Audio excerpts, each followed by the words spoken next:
अस्सलामु अलैकुम वरहमतुल्लाहि वबरकातुहू। उम्मीद करता हूँ आप सभी मेरे दोस्त व अहबाब खैरियत से होंगे। आज की वीडियो में आप जानेंगे कि ख्वाब जब हम देखें तो हमें क्या करना चाहिए। अच्छे ख्वाब देखें तो क्या करना चाहिए और बुरे ख्वाब देखें तो क्या करना चाहिए। इस ताल्लुक़ से नबी अकरम सल्लल्लाहु अलैहि वसल्लम का इरशाद क्या है वो आपके सामने पेश किया जाएगा। तो चलिए शुरू करते हैं। बुखारी और मुस्लिम शरीफ की हदीस है, नबी अकरम सल्लल्लाहु अलैहि वसल्लम ने इरशाद फरमाया, अच्छा ख्वाब अल्लाह की तरफ से होता है और बुरा ख्वाब शैतान की तरफ से है। इसलिए जब कोई भी शख्स अच्छा ख्वाब देखे तो सिर्फ़ ऐसे शख्स से बयान करे जिससे उसको मोहब्बत हो, एतक़ाद हो, यकीन हो। और जब कोई बुरा ख्वाब देखे तो अल्लाह ताला से उस ख्वाब के शर और शैतान के फितने से पनाह मांगे और शैतान को भगाने के लिए 3 बार थुतकारे और ऐसा ख्वाब किसी से बयान न करे। उस हालत में बुरा ख्वाब कोई भी नुकसान नहीं पहुंचाएगा। और मुस्लिम शरीफ के अंदर हदीस के ये अल्फाज मज़कूर हैं कि 3 बार थुतकारे और करवट बदल ले।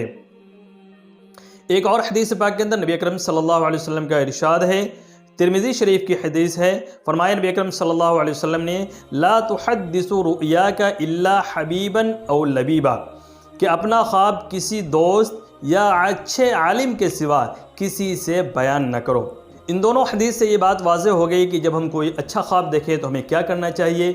उस सूरत में हमें ये करना है कि हमें जो हमारे अच्छे दोस्त हैं, ख़ास दोस्त हैं, या किसी आलिम से जो अच्छे आलिम हैं, जय्यद आलिम हैं, जिनको ख्वाबों के बारे में मालूम है, अगर आप ताबीर मालूम करना चाहते हैं तो ऐसे आलिम से आप उस ताल्लुक़ से रब्ता करें और उनसे आप ताबीर मालूम कर सकते हैं। और अगर कोई बुरा ख्वाब देखें तो बुरा ख्वाब किसी को बयान भी ना करें। और इसी तरीके से रात के वक्त में जब आप ख्वाब देखें और अगर आपकी आँख खुल जाए तो उस सूरत में आप 3 बार बाईं तरफ थुतकार दें और उसके बाद जिस करवट पर भी आप लेटे हुए हैं तो उस करवट को बदल लें।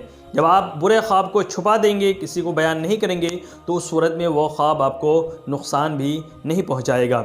लेकिन अगर आप उस ख्वाब को किसी को बयान कर देते हैं तो जो ख्वाब की ताबीर चूँकि बयान कर दी जाती है तो उसी ताल्लुक़ से अल्लाह ताला की तरफ से भी फ़ैसले हो जाया करते हैं। तो इसलिए बुरे ख्वाब आप जब भी देखें तो किसी को बताने से परहेज़ करें, एहतराज़ करें। और जब अच्छे ख्वाब हो तो वो भी हर किसी को ना बताएं, बल्कि अपने किसी अच्छे दोस्त को, अच्छे आलिम से बता करके आप उसकी ताबीर मालूम कर सकते हैं।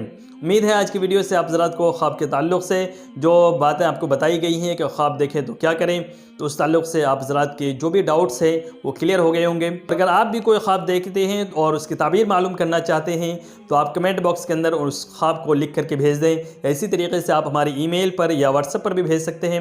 इंशाअल्लाह कुरान और हदीस की रोशनी में और मशहूर व मारूफ ताबीर बयान करने वाले जो उलमा इकराम हैं उनके अक़वाल की रोशनी में आपको उन ख्वाबों की ताबीर बताने की कोशिश की जाएगी। तो आप हज़रात इसी तरीके से अपना सपोर्ट बनाए रखें, हमारे इस चैनल को ज़रूर सब्सक्राइब कर लें, हमारी वीडियोज़ को लाइक एंड शेयर करते रहें। अस्सलामु अलैकुम वरहमतुल्लाहि वबरकातुहू।